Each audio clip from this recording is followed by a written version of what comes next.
آج کے درس میں مریض کا قبلہ رخ ہونا۔ بعض مریض ایسے ہوتے ہیں کہ وہ بالکل حرکت ہی نہیں کر سکتے، تو ان کو قبلہ رخ کرنا مشکل بھی ہوتا ہے،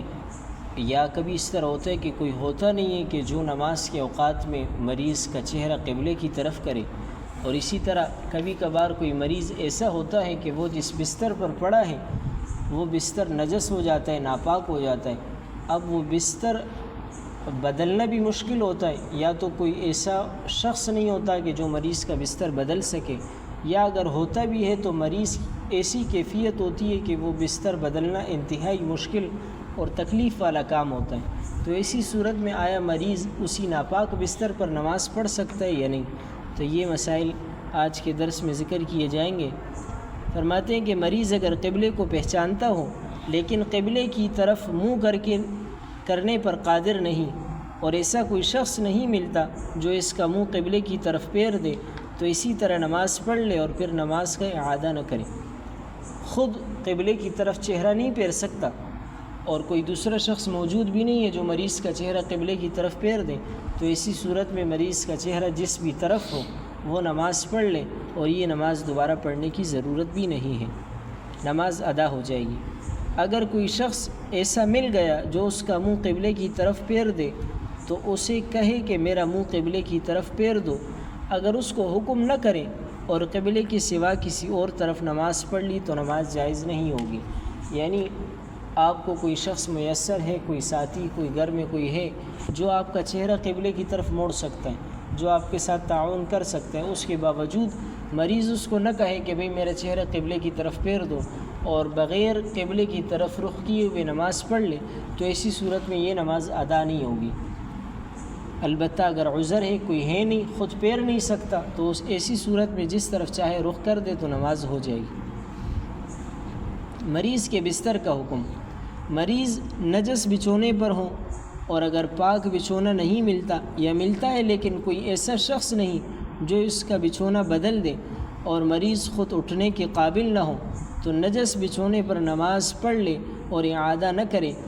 اور اگر ایسا شخص مل جائے جو اس کا بچھونا بدل دے تو چاہیے کہ اس کو کہے، اگر نہ کہا اور نجس بچھونے پر نماز پڑھ لی تو نماز جائز نہیں ہوگی۔ دیکھیں مریض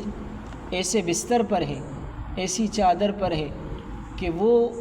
مریض خود وہ ناپاک ہو گیا، وہ چادر یا وہ بستر، اب مریض خود اٹھ نہیں سکتا کہ اٹھے اور وہ ہٹا کر دوسرا بچھا دے، اور ایسا کوئی ہے بھی نہیں ساتھ میں کہ جو اس کا بستر بدل سکے،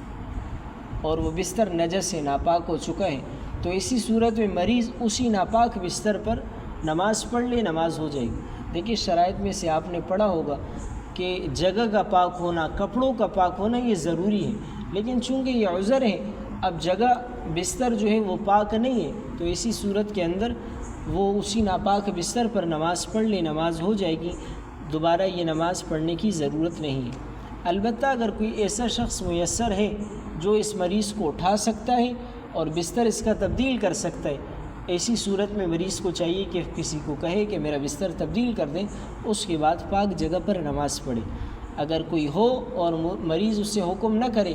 اسے کہے نہیں کہ میرا بستر تبدیل کر دو، اور اسی ناپاک بستر پر نماز پڑھ لی، تو ایسی صورت میں نماز ادا نہیں ہوگی۔ البتہ اگر کوئی نہ ہو تو پھر نماز ہو جائے گی۔ کسی مریض کے کپڑے اور بستر کی چادر نجس ہو، ادھر مریض کا یہ حال ہو کہ جو چادر بدل کر اس کے نیچے بچھائی جائے گی وہ اس کے وضو اور نماز سے فارغ ہونے سے پہلے اس قدر نجس ہو جائے گی کہ نماز سے مانع ہے، تو چادر بدلے بغیر ہی نماز پڑھ لے۔ دیکھیے بعض مریض ایسے ہوتے ہیں کہ وہ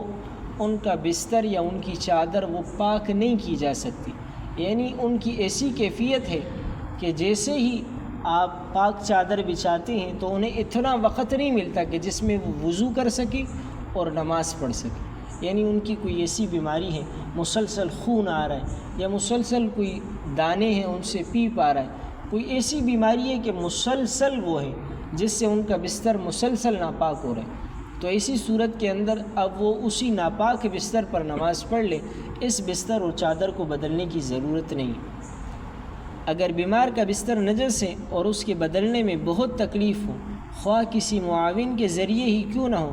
تب بھی اس پر نماز پڑھ لینا درست ہے۔ دیکھیے کبھی کبھار مریض بہت ہی اس کی کیفیت بڑی نازک ہوتی ہے۔ اب اس کو اٹھانا،